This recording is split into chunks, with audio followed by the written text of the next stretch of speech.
para que pueda guiarse. Y como le comenté, cualquier cosita nosotros le estamos diciendo por WhatsApp. Lo comento. Aquí está.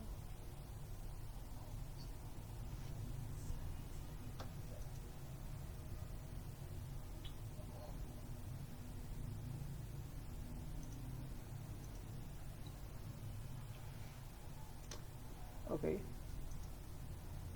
Ya, listo. Entonces, espera a que haya más conectados y ya puede empezar con la estructura, guiarse de Mm, la estructura. ok, tengo que ver ahorita por dónde están Ahorita los... ya está en vivo, entonces lo estamos escuchando, así que Así cualquier es. cosita nos escribe por WhatsApp o nosotros le estamos avisando por ahí. Ok. Te Ya, cuelgo ok, entonces. ya, listo. Entonces nos comunicamos por WhatsApp. Ok. Hasta luego. Chao, chao.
Eh, bueno, ante todo, muy buenas tardes.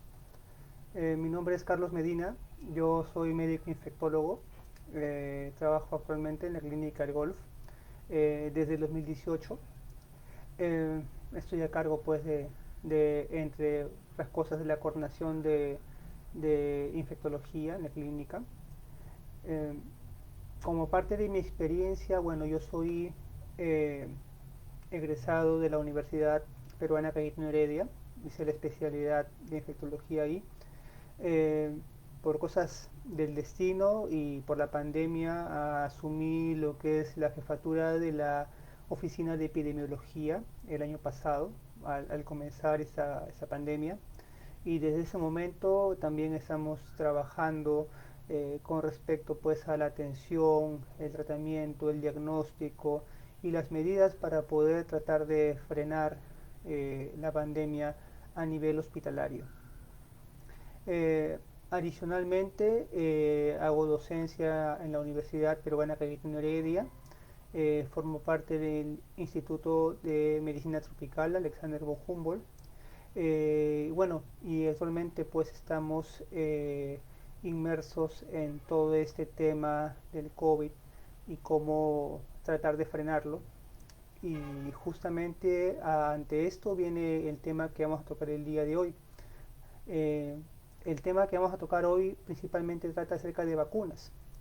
Y cuando hablamos de vacunas es importante recordar que hay dos medidas que a través de la historia han logrado tener un impacto grandísimo en lo que es la salud, ¿no? En lo que es mejorar la calidad de vida. Estos son el agua potable y las vacunas. Entonces, las vacunas han erradicado enfermedades que antes mataban una gran cantidad de personas y lo siguen haciendo. Y es por eso es importante poder conocer cuáles son estas gamas de vacunas que se han desarrollado en este año en el cual estamos soportando esa pandemia, año y meses. Los invito a hacer las preguntas que tengan sobre el tema de vacunas contra el COVID, contra el SARS-CoV-2. Y bueno, vamos a comenzar esta sesión, ¿no? Este enlace. Principalmente vamos a hablar un poco sobre el tema de vacunas y cómo es que se han ido desarrollando, ¿no? Las vacunas en realidad han seguido toda una evolución en lo que es la forma en que se realizan, ¿no? Si recordamos las primeras vacunas en los años 50, 1950 aproximadamente, eran vacunas con metodologías bastante rudimentarias, ¿no? Pero metodologías que se siguen utilizando hasta la fecha. Por ejemplo, las vacunas de virus inactivados son una metodología bastante antigua.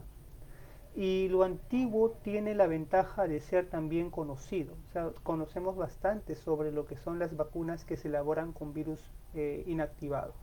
La vacuna de la influenza es un claro ejemplo de esta vacuna. Nosotros nos vacunamos año a año para la influenza y ya de manera rutinaria ya sabemos cuáles son las ventajas de esta vacuna, sobre todo en las personas de riesgo.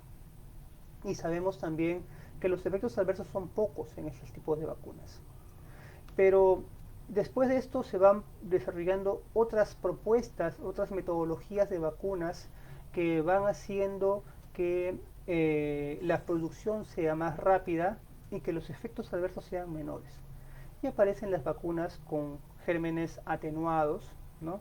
Aparecen las vacunas recombinantes, aparecen las vacunas con fracciones de proteínas, y actualmente han aparecido dos metodologías que no son tan nuevas para nosotros en realidad, ya llevan poco más de 20 años trabajándose con estas metodologías, pero que son novedosas para el sistema de salud, porque es la primera vez que se va a vacunar a tanta gente con una metodología de este tipo. Y estas dos metodologías son las vacunas por vectores, ¿no? Por vector viral no replicante, quiere decir que un vector, un virus, ingresa el material genético de la vacuna, y la otra es la de ARN mensajero, ¿no? Y aquí pues tenemos a dos grandes grupos, ¿no? Las vacunas de ARN mensajero, que conocemos habitualmente como la de Pfizer y la de Moderna, ¿no? Dos vacunas bastante conocidas, fueron las dos primeras que se aprobaron a nivel de la FDA y fueron las dos primeras vacunas que se distribuyeron tanto en Europa como en Estados Unidos. Y después tenemos otras vacunas que también son bastante conocidas, ¿no? Que son las vacunas de AstraZeneca, que se produjo en Reino Unido, la vacuna de Sputnik B o Sputnik 5, ¿no? De lo que es el laboratorio de Gamaleya en Rusia, ¿no? Y la vacuna de Johnson Johnson. Estas tres vacunas tienen la característica de tener un vector que ingresa este fragmento. Y vamos a tratar de explicar, digamos, de manera sencilla en qué consisten estas dos metodologías, digamos estas dos más conocidas.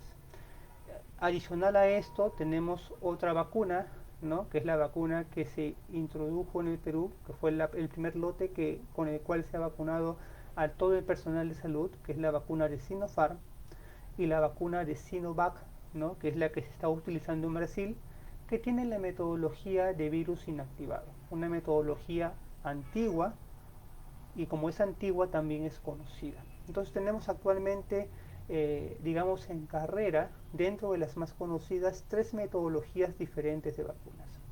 ¿Cuáles son las ventajas y desventajas entre cada una?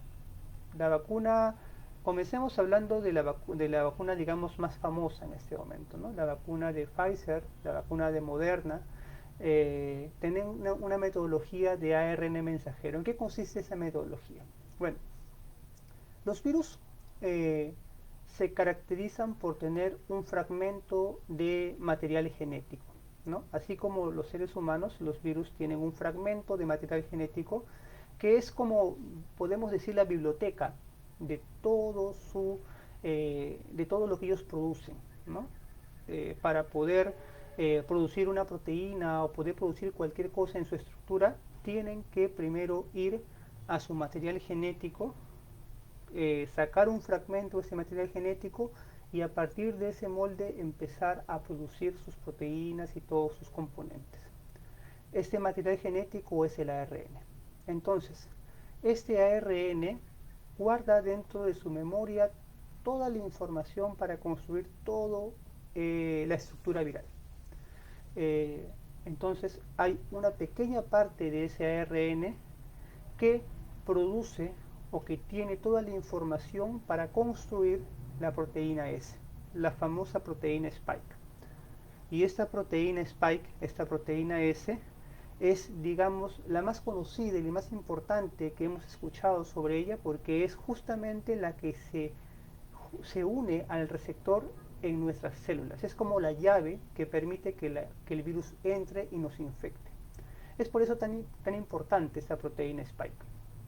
Entonces, este ARN que tiene toda la información para construir esta proteína Spike es retirado de todo este componente de ARN. Solamente obtenemos ese fragmento del ARN que tiene la información de la proteína Spike. Y este pequeño fragmento se introduce en un componente que tiene principalmente lípidos, ¿no? Es un componente, es como un globo que cubre a toda esta proteína. Y este componente es un componente de nanopartículas lipídicas, ¿no? El nombre es un poco complejo, pero en realidad es un componente que le da protección a este fragmento de ARN para que pueda ingresar a la célula y pueda, pues, empezar a ingresar a la célula y despertar la respuesta inmunológica de nuestro cuerpo para que nuestro cuerpo empiece a producir anticuerpos y defensas para que ataquen el virus. Esa es básicamente la metodología. Ahora, ¿por qué requerimos pues cadenas de fríos muy exigentes? Porque justamente este componente de lípidos, de nanopartículas, requiere esa temperatura para poder conservarse. Si no tiene esa temperatura, se desintegra y no permite que el ARN, ese fragmento de ARN, pueda ingresar a la célula. Esa es la metodología de lo que usa Pfizer, lo que usa Moderna.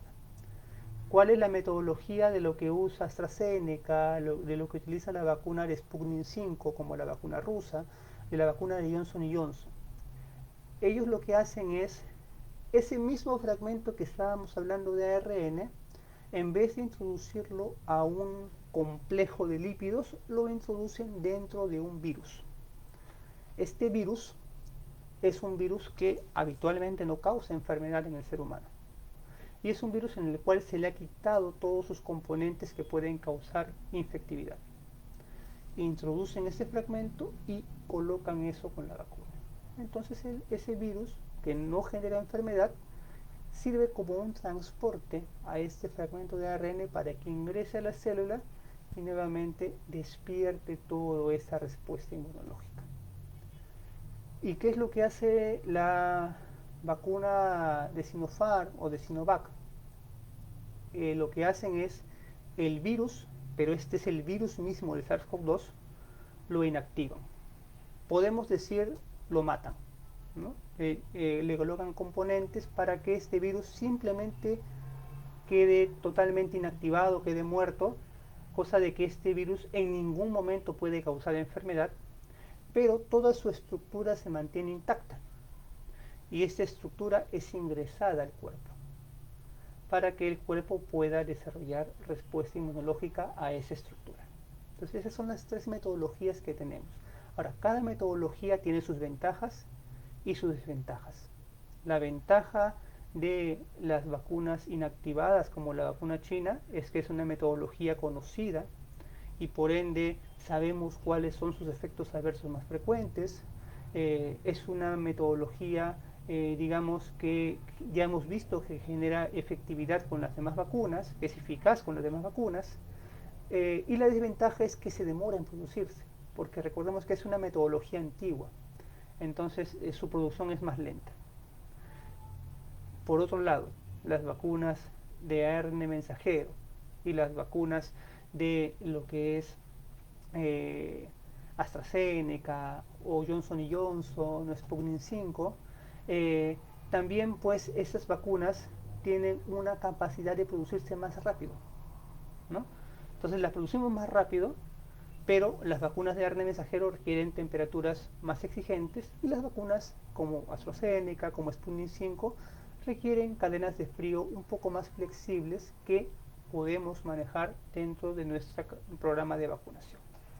Se producen más rápido, sí, pero son metodologías nuevas y recién están en este momento pues saliendo y viendo qué es lo que pasa con la población con estas metodologías, ¿no? Entonces esa es básicamente la forma en la que se producen estas vacunas. Vamos para que esto no sea pues un monólogo, vamos a ver algunas preguntas que se están haciendo con respecto a lo que es vacunación. Tenemos una pregunta de Lucecita que nos pregunta ¿qué tan eficaces son las vacunas de Pfizer en los adultos mayores? ¿No? Mi papá tiene cirrosis hepática, ¿tendría algún problema en aplicárselo? No. Es importante recordar que cuando los ensayos clínicos de las vacunas se desarrollan, se realizan, empiezan a excluir una gran cantidad de poblaciones, ¿no? Entonces, por eso es de que muchas veces nosotros decimos los ensayos clínicos van a indicar cuáles son la eficacia real sobre qué población. Pero las vacunas en este caso de Pfizer, las vacunas de Moderna, se han probado en adultos mayores. En realidad todas estas vacunas se han probado en adultos mayores y son seguras, ¿no? Todas las vacunas en realidad son seguras para poder vacunarse en la población adulta mayor. La única diferencia es que comparado el adulto mayor con las personas jóvenes, la capacidad de producir una respuesta inmunológica, valga decir, la capacidad de producir anticuerpos es menor en el adulto mayor. Por ende, no es que le vaya a hacer daño a la vacuna, pero sí posiblemente la eficacia no sea tan marcada como la que es en el adulto mayor, en la persona joven. Y las enfermedades o las comorbilidades también te generan pues una respuesta inmunológica más deprimida, una menor respuesta inmunológica. Entonces, si al adulto mayor se le adiciona que tenga alguna enfermedad o alguna comorbilidad, esto va a generar que su eficacia posiblemente sea un poco menor. Y si esta enfermedad está descompensada, podemos, digamos, la diabetes, que es una persona diabética que no se controla y que tiene sus glucosas por 300, 400 todo el tiempo, que no toma su medicación, obviamente su inmunidad va a estar aún más deprimida y la vacuna va a ser menos eficaz en esta población.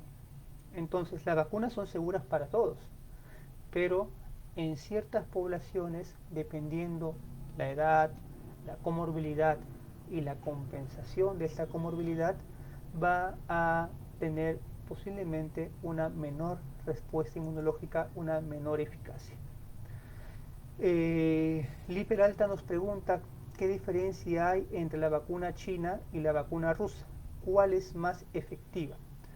Bueno, en la primera pregunta, la vacuna china, principalmente su diferencia de la rusa es su metodología. La vacuna china es una vacuna por virus inactivado. Quiere decir que te han colocado todo el virus, pero el virus, digamos, muerto, que no te va a causar enfermedad y tu cuerpo va a reaccionar a este virus y va a generar anticuerpos contra este virus. La vacuna rusa lo que hace es ha colocado un fragmento del material genético del virus en otro virus, que es un adenovirus, otro virus distinto, que no causa enfermedad en la persona, y eso lo introduce. Entonces, y mediante esa manera genera que tu cuerpo haga anticuerpos contra esta enfermedad. Ahora, ¿cuál es más efectiva? La vacuna del Sputnik 5, primero que aquí hay dos conceptos, eficacia y efectividad. Eficacia es lo que se obtiene en los ensayos clínicos y efectividad es lo que se obtiene en la vida real. Entonces no podemos hablar de efectividad aún en ninguna de estas vacunas, pero podemos hablar de eficacia.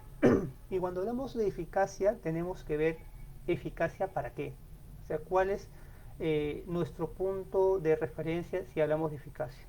¿Es eficacia en infectarte? ¿Es eficacia de infectarte y hacer síntomas? ¿Es eficacia en infectarte, hacer síntomas y llegar a hospitalizarte? ¿O es eficacia en infectarte, hacer síntomas, hospitalizarte y morir por COVID? Entonces son, digamos, objetivos diferentes. ¿Cuáles son los objetivos que buscan en los estudios cada vacuna? Eficacia para infectarte y hacer síntomas, o sea, hacer una enfermedad sintomática que sea confirmada por una prueba. ¿Cuál es esa prueba? El PCR. Entonces, lo que buscan es principalmente eso. Y otros objetivos que buscan es eficacia para que evitar que te hospitalices por el COVID o que fallezcas por el COVID. Uno preguntará, entonces, ¿no buscan eficacia, digamos, para que uno sea asintomático? No. Ninguna vacuna ha demostrado o ha tenido dentro de sus parámetros buscar personas asintomáticas. Por eso es que se dice, te vacunas, pero continúa protegiéndote porque podrías hacerlo de una forma asintomática. Eso no se busca en los ensayos clínicos.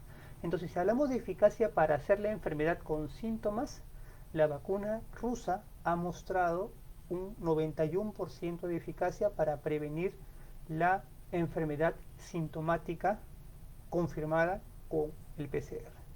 Y la vacuna china, su eficacia está entre el 79 y el 84%. Si hablamos de eficacia para hospitalizarte por el COVID, la vacuna china está por encima del 92% y la vacuna rusa está por encima del 95%. Si hablamos de eficacia para fallecer, todas están casi en un 100%. Es básicamente la eficacia para cada uno de estos objetivos. ¿Cuál es el objetivo que más nos importa a nosotros como país? Que te enfermes y que llegues al hospital. Porque si llegas al hospital, tu probabilidad de fallecer se incrementa. Es por eso que digamos, ese es el punto más importante que hay que usar en las vacunas. Belén pregunta, mi mamá tiene glaucoma y asma, ¿qué tipo de vacuna debería recibir? La vacuna que tenga más a la mano. Como dijimos, la vacuna, en realidad el objetivo principal que tenemos que buscar con la vacuna es que si nos infectamos y hacemos síntomas no lleguemos al hospital. Y para este objetivo todas las vacunas tienen más de un 90% de eficacia. Entonces, si tiene glaucoma y tiene asma, lo primero es compensar el glaucoma, ¿no? Porque el glaucoma puede generar complicaciones por el propio glaucoma, ¿no? Y compensar el asma, por las complicaciones que puede generar por el propio asma. Entonces, pero puede recibir cualquier tipo de vacuna para la protección. Se pueden vacunar personas con cáncer. En realidad las personas con cáncer también fueron excluidas en todos los ensayos clínicos, pero actualmente se está vacunando a personas con cáncer. Y al igual que en las personas adultas mayores con comorbilidad, no es que la vacuna le vaya a causar daño a las personas con cáncer, pero posiblemente su efectividad su eficacia sea menor.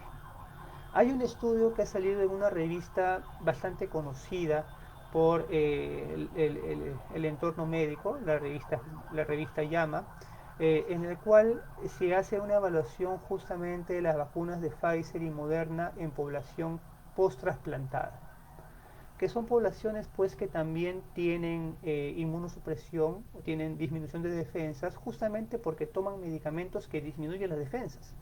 Al igual que los pacientes con cáncer, la quimioterapia, la radioterapia te disminuye las defensas, además del propio cáncer. Y se ha visto que la eficacia con estas vacunas de Pfizer y Moderna es bastante menor que con la población que no tiene enfermedad. Entonces, esto haría de ver que las personas que tienen comorbilidades, en este caso cáncer, en quimioterapia o enfermedades pues que disminuyen las defensas, su eficacia va a ser menor. Pero sin embargo va a ser importante que los vacunen. ¿Por qué? Porque es la eficacia para hacer enfermedad sintomática. Pero la eficacia para hospitalizarte todavía no se ha medido. Y esta posiblemente siga siendo alta. Y esta población con cáncer, esta población trasplantada, esta población adulta mayor son las personas que más pueden complicarse y por ende son las poblaciones que se deben priorizar para vacunarse. Elida pregunta, ¿en qué situaciones de salud no se podría vacunar un adulto mayor? Bueno, en realidad, cuando estamos siempre cuando tenemos una vacuna, tenemos que ver el riesgo-beneficio, ¿no? Y cuando uno está en una epidemia, como en este momento, de una enfermedad que causa gran mortalidad, muchas veces la intervención genera más beneficio que riesgo. Entonces, ¿en qué situación no debería vacunarse un adulto mayor? Se me ocurre la única indicación es que tenga pues antecedente de haber tenido alguna reacción severa por alguna vacuna. Y aún así esta es una contraindicación relativa, porque uno podría vacunarlo bajo todos los cuidados, tener a la mano pues todas las medidas para atenderlo si es que hiciese una reacción severa. Pero el beneficio que le trae la vacuna es mucho más, porque esas personas pues de riesgo tienen mayor probabilidad de hacer formas severas y de fallecer si es que contraen la enfermedad. Y en momentos de gran transmisión como ahora, ese riesgo es muy alto. Entonces la vacunación debería darse en todo adulto mayor. Lili pregunta, ¿los adultos mayores deben hacerse pruebas antes de vacunarse para evitar complicaciones? No, en realidad porque logísticamente no podría hacerse pruebas a todas las personas adultas mayores que van a vacunarse. Esto podría retrasar lo que es la vacunación en una persona que realmente la requiera. Entonces, lo indicado es que una persona, si no tiene síntomas, ¿no? compatibles con COVID en ese momento, se vacune. Pero si una persona tiene síntomas compatibles con COVID, ¿no? Tiene dolor de garganta, tiene fiebre, tiene sensación de cansancio, en ese momento sí es importante primero descartar que tenga la enfermedad y ya descartada, si es que no la tiene, vacunarse. Y si es que la tiene, esperar el tiempo, digamos un tiempo considerable para poder vacunarse, que puede ir más o menos entre 4 a 8 semanas para poder colocarse la vacuna. Pero es importante vacunarse así hayas tenido COVID, porque la inmunidad que te da la vacuna es mayor a la que te puede dar la infección natural. Los adultos mayores, la otra pregunta que hace Fiorella es, hace 15 días mi padre tuvo un accidente cerebrovascular. Él tiene 62 años. ¿Sería recomendable aplicarse la vacuna si es que el accidente cerebrovascular ya se compensó y el neurólogo, en este caso el especialista de esta rama, ya ve que está estable dentro del punto de vista vascular, debe vacunarse. No es una contraindicación para vacunarse, pero tiene que estar estabilizado este cuadro, porque este es un cuadro agudo, ¿no? Entonces es importante que esté ya estabilizado bien de este cuadro para recién poder vacunarse. Brian pregunta, ¿es verdad que en la segunda dosis de la vacuna se sienten más los síntomas que en la primera dosis? Esto es relativo. Es relativo, a veces idiosincrático. Hay personas que sienten malas molestias en la primera que en la segunda dosis. Hay personas que sienten malas molestias en la segunda que en la primera dosis, ¿no? En algunos estudios se ha visto pues que los síntomas son un poco más molestos en la segunda dosis, pero habitualmente síntomas locales.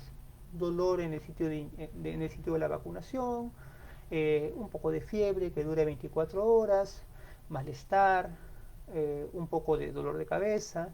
Las malestares que se han visto o que hemos estado viendo con la vacuna china han sido principalmente dolor de cabeza, ¿no? Un buen porcentaje, casi un 30% de personas que se han vacunado han presentado algún efecto molesto, la mayoría leve.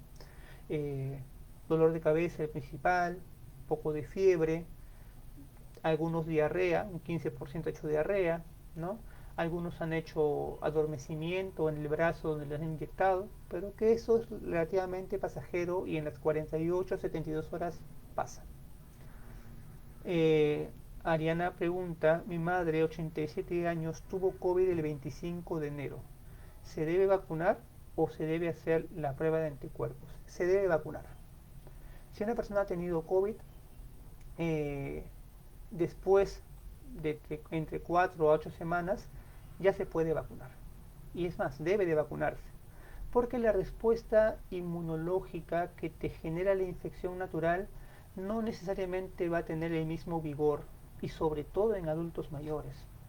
Entonces, un adulto mayor puede tener menor respuesta inmunológica, y eso también se ha visto en un estudio. O sea, ya están empezando a salir los estudios con respecto a esto.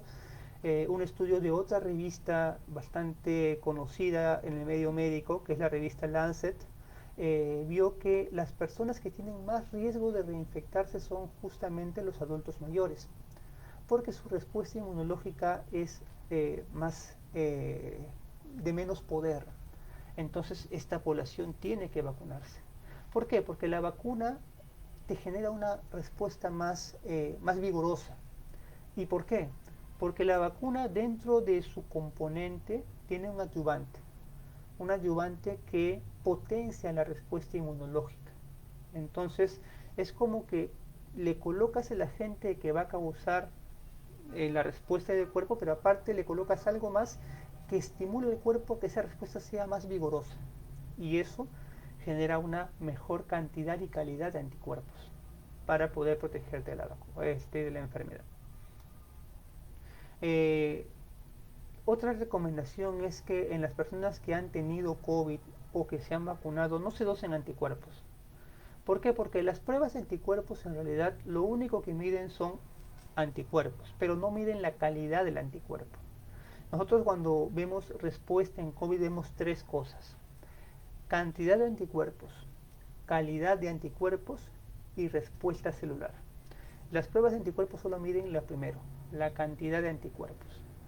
Y es más, a muchas de ellas tienen errores en poder medir la cantidad de anticuerpos. Entonces una persona puede salir negativa y en realidad tiene una buena calidad de anticuerpos y tiene una buena respuesta celular.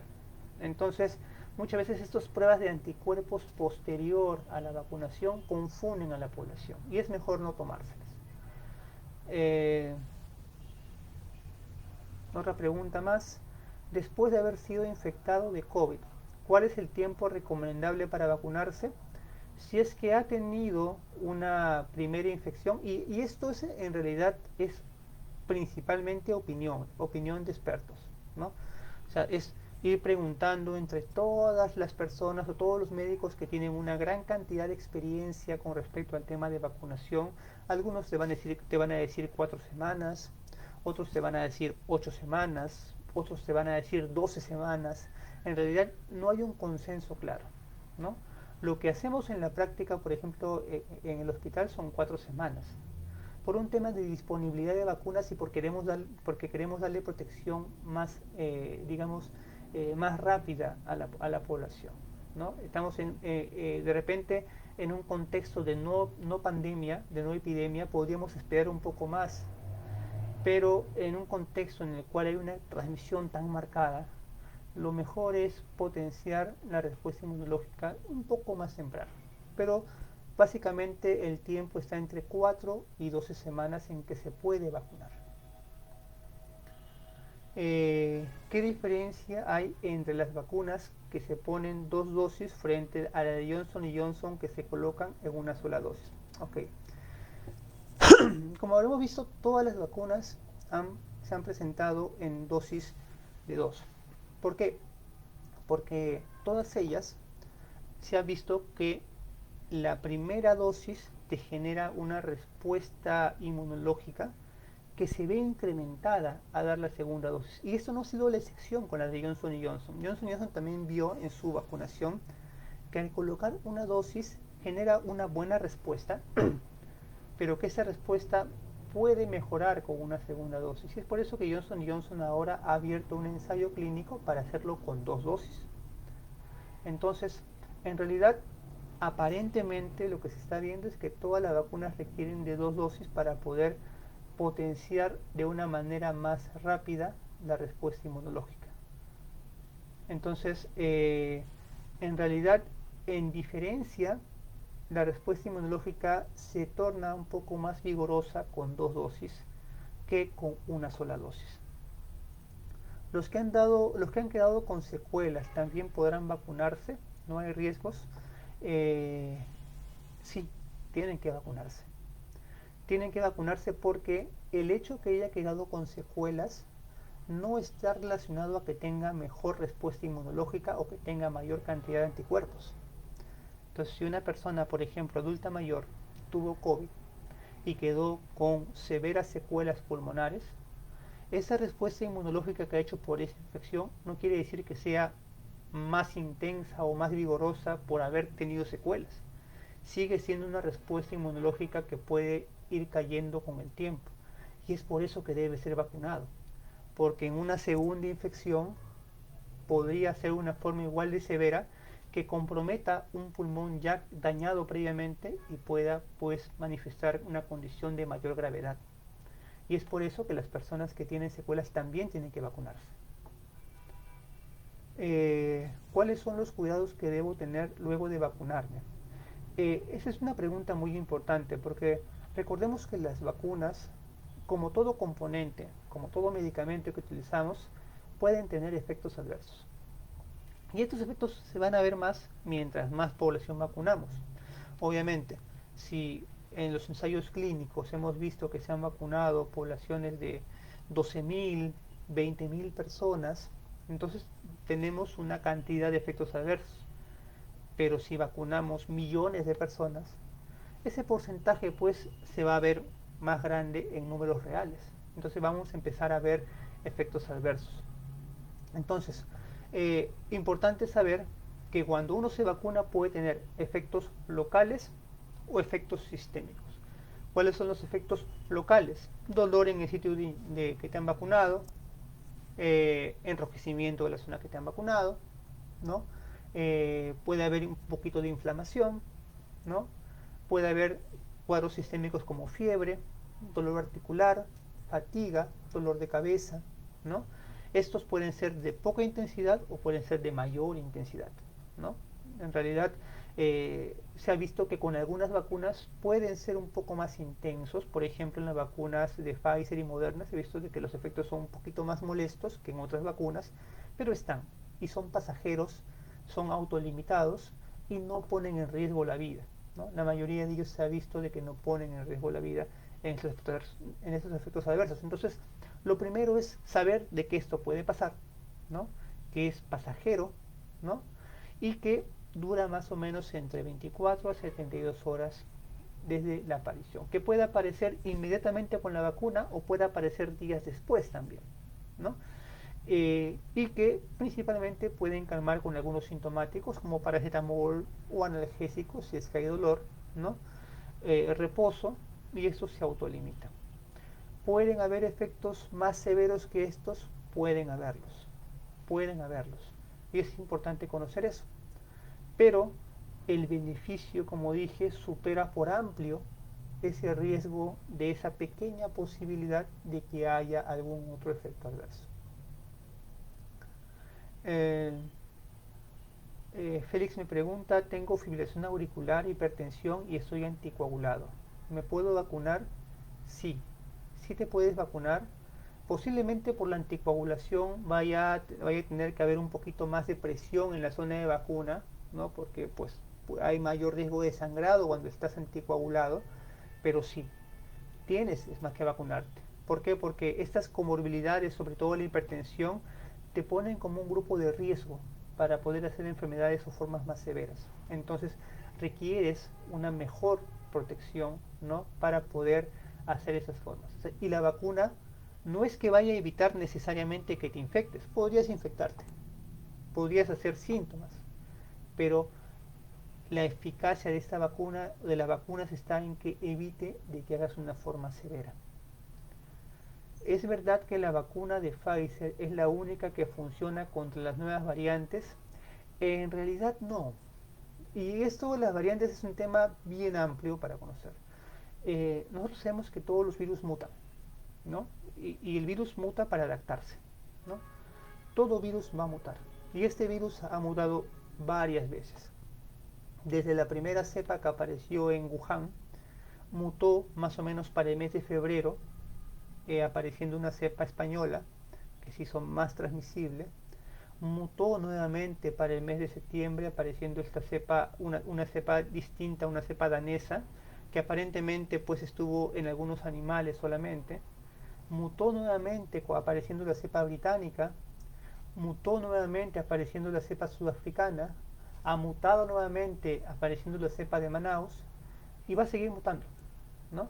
Y estas dos últimas cepas, la de Sudáfrica y la de Manaus, esas variantes más que cepas, ¿no? Esas variantes nuevas, se ha visto de que tienen una capacidad de poder esquivar la inmunidad desarrollada cuando tú te has infectado previamente, ¿no? Y posiblemente haga que las vacunas sean también menos efectivas contra algunas variantes. Y eso se ha visto, por ejemplo, con la vacuna de AstraZeneca cuando se ha colocado en población en Sudáfrica, ¿no? Lo primero que es importante saber es que una vacuna se va a demostrar que es efectiva para una variante si se empieza a colocar en poblaciones donde existe esa variante. La vacuna de Pfizer se ha colocado principalmente en países donde existen variantes británicas, variante española y la variante original de Wuhan. Entonces no podemos decir o hablar aún de la eficacia de la vacuna de Pfizer sobre las variantes sudafricanas o la de Manaus, porque no se han colocado en esa población que tienen esas variantes. Sabemos que la vacuna de AstraZeneca tiene una menor eficacia sobre la variante sudafricana y justamente hace unos días salió una publicación en otra revista de renombre, el New England Journal of Medicine, donde también se ve que la vacuna de AstraZeneca tiene una menor respuesta inmunológica sobre la variante sudafricana. Y aparentemente la vacuna de Johnson Johnson también tiene una menor respuesta inmunológica sobre la variante sudafricana. Pero ojo, lo que evalúan acá es enfermedad sintomática. No evalúan capacidad de prevenir hospitalizaciones. Y como les digo, estas vacunas siguen siendo eficaces, a pesar de que su eficacia disminuye para hacer la enfermedad sintomática, siguen siendo eficaces para evitar de que esta enfermedad te lleve al hospital, que es lo más importante. No hay todavía estudios en la cepa de Manaus. Posiblemente la vacuna de Sinovac, que es la otra vacuna china que se está utilizando en Brasil, vaya a empezar a darnos algunas respuestas sobre la capacidad que tiene esta vacuna para la variante de Manaus. Es verdad que la vacuna puede tener efectos adversos en personas con alergias crónicas. Bueno, las personas alérgicas, la alergia es idiosincrática y uno no sabe a qué le puede tener alergia. Una persona que tiene alergia a los AINES, alergia a los mariscos, puede ser solamente a eso y a nada más. Y estas personas pueden vacunarse sin ningún problema.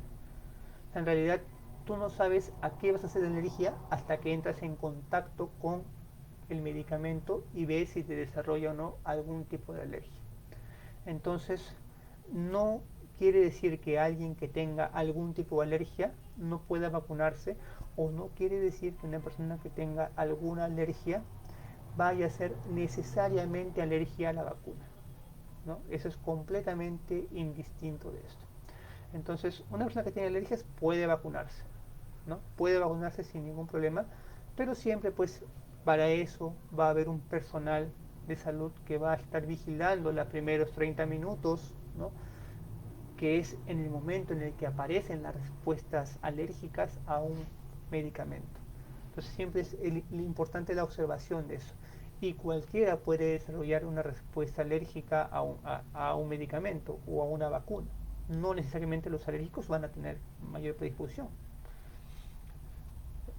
Un paciente oncológico actualmente en tratamiento, ¿se puede vacunar?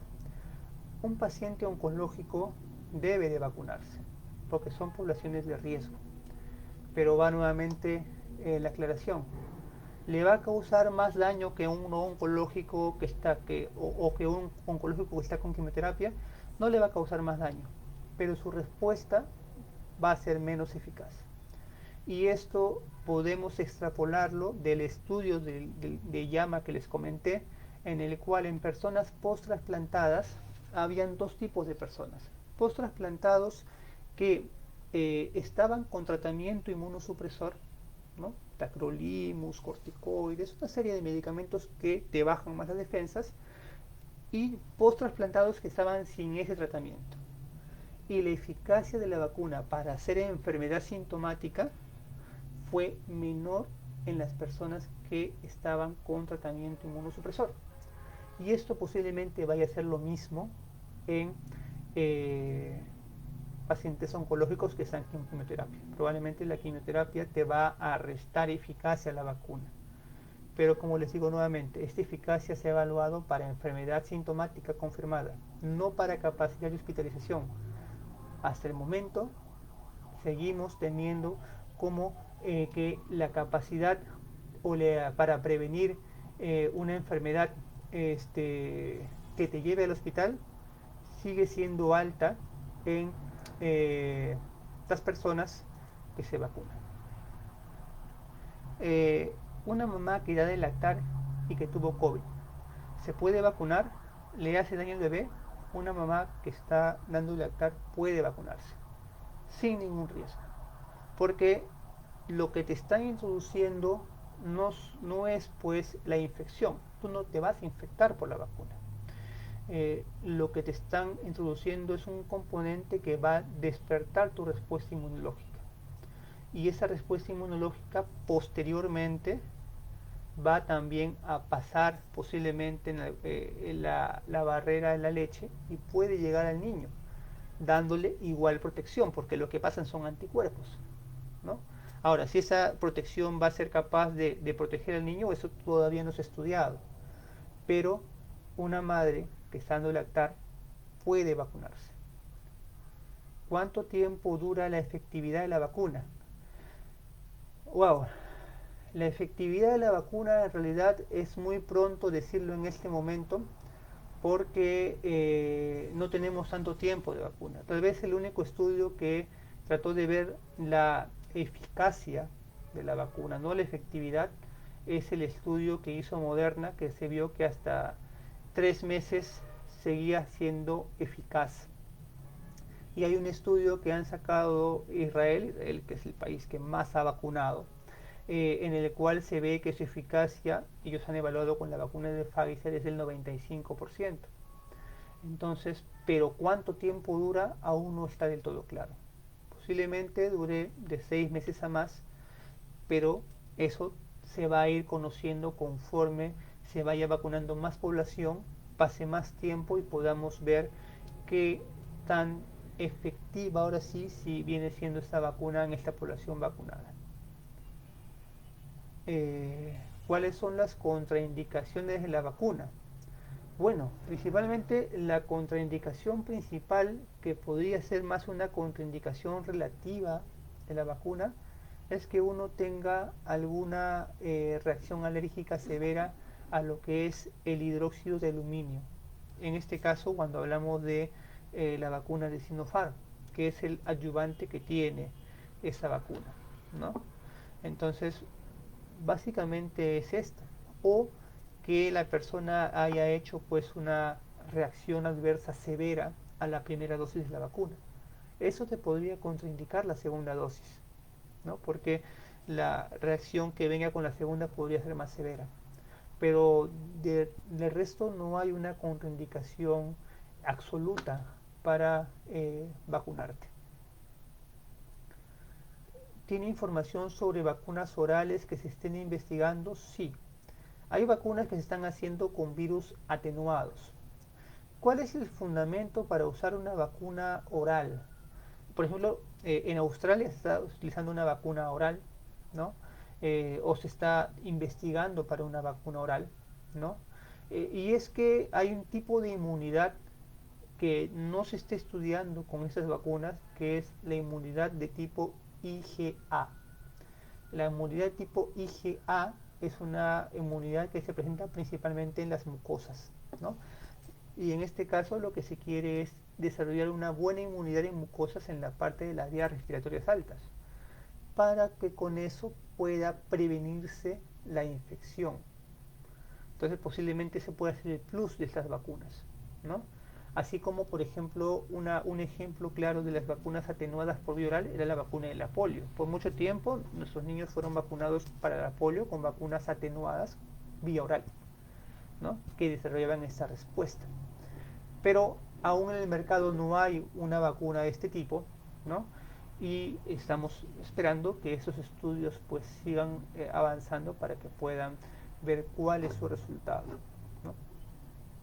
Pero posiblemente sea más una vacuna que complemente más que una vacuna que sea única. La vacuna que están colocando ahora a los adultos mayores, AstraZeneca, Pfizer, ¿cómo saber? La vacuna que están colocando en este momento a los adultos mayores es la vacuna de Pfizer. Nosotros en el Perú se ha hecho contrato para colocar tres tipos de vacuna. La vacuna de Sinopharm, ¿no? Que es la que se ha colocado al personal de salud. Vacuna de Pfizer, ¿no? Que es la vacuna que se ha hecho compra de la vacuna y a través de la estrategia COVAX, ¿no? De la OMS, también nos están llegando una cantidad de vacunas de Pfizer, ¿no? Que es la que se está colocando en este momento a las Fuerzas Armadas y a los adultos mayores, y la vacuna de AstraZeneca, que también por la estrategia COVAX nos van a donar vacunas y también se ha hecho la compra de estas vacunas. También se está haciendo pues algunos acuerdos con lo que son las vacunas de Johnson Johnson, con las vacunas de Sputnik 5 para ver la compra de esas vacunas, ¿no?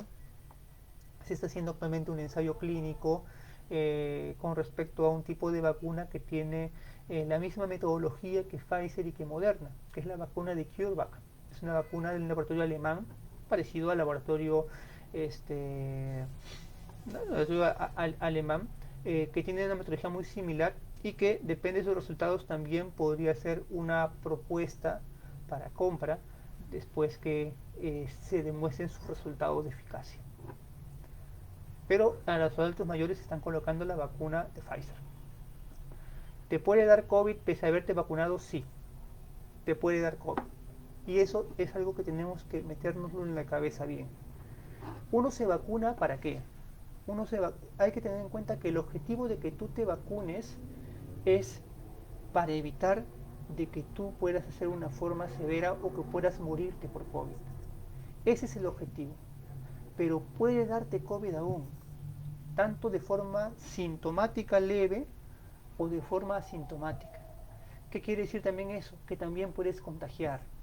Entonces el concepto claro es en las personas que estén vacunadas, personal de salud, por ejemplo, que esté vacunado, no vayan por el mundo sin mascarilla o abrazando a los adultos mayores sin mascarilla, porque la protección es para ustedes, pero ustedes todavía o nosotros todavía podemos contagiar, podemos infectarnos y a nosotros nos va a ir con la vacuna, nos va a ir mejor, porque tenemos una alta probabilidad de que no tengamos ningún evento pues serio que nos lleve a hospitalizarnos, pero podríamos transmitir.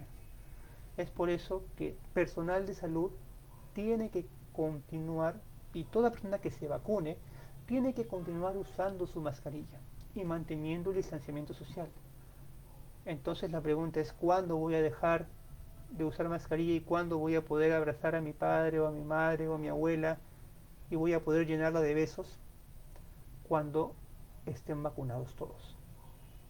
Esa va a ser el único momento en el que vamos a poder decir podemos quitarnos las mascarillas, cuando estemos vacunados todos.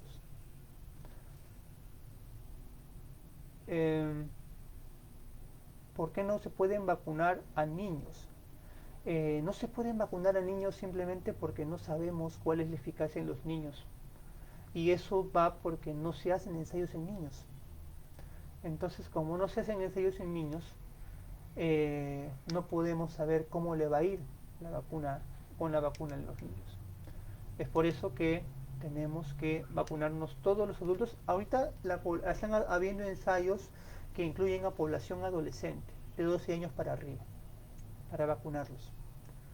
Pero en niños aún no hay eficacia. Y como no hay esa evidencia científica, todavía es un grupo excluido. Lamentablemente es un grupo excluido.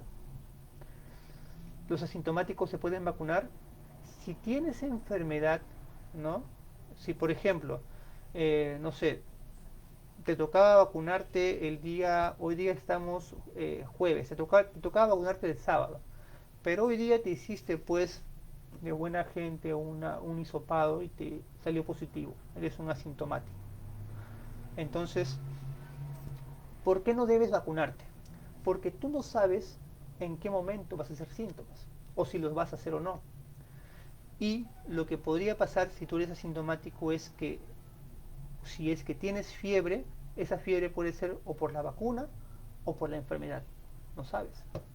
Entonces te confunden los síntomas y hace que no monitorices bien tus síntomas. Es por eso que la persona que está con enfermedad, sea asintomático o asintomático, es mejor diferir la vacuna. Si tienes un PCR, tienes una prueba de antígeno positiva y te ibas a vacunar, esperas las 4 semanas y te vacunas. Y estás tranquilo sabiendo de que ya si haces fiebre por la vacuna, vas a saber que es por la vacuna y no por la enfermedad. Si tengo gripe o alguna enfermedad respiratoria, ¿me puedo vacunar? Si esa gripe no es COVID, sí. Si esa enfermedad respiratoria no es COVID, sí te puedes vacunar. Pero para eso tienes que descartarla. Y para descartar COVID es un poco difícil, porque las pruebas que tenemos no son tan buenas tampoco. Entonces, lo mejor es que si tienes síntomas, ¿no? Tienes que ser evaluado para poder descartar COVID, ¿no?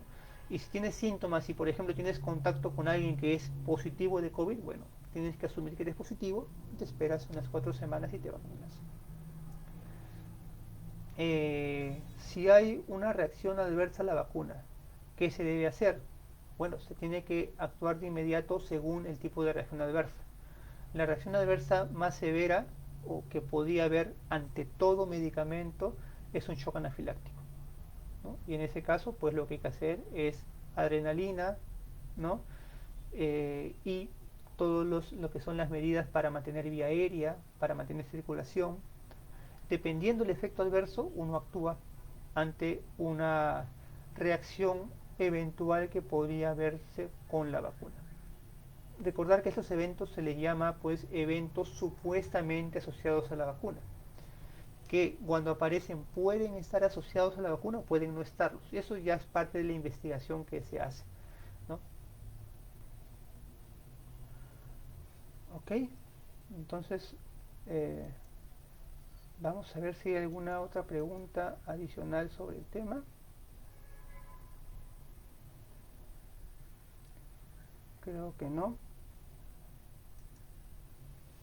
Bueno, entonces básicamente lo importante acá es, eh, se han desarrollado vacunas de una manera rápida.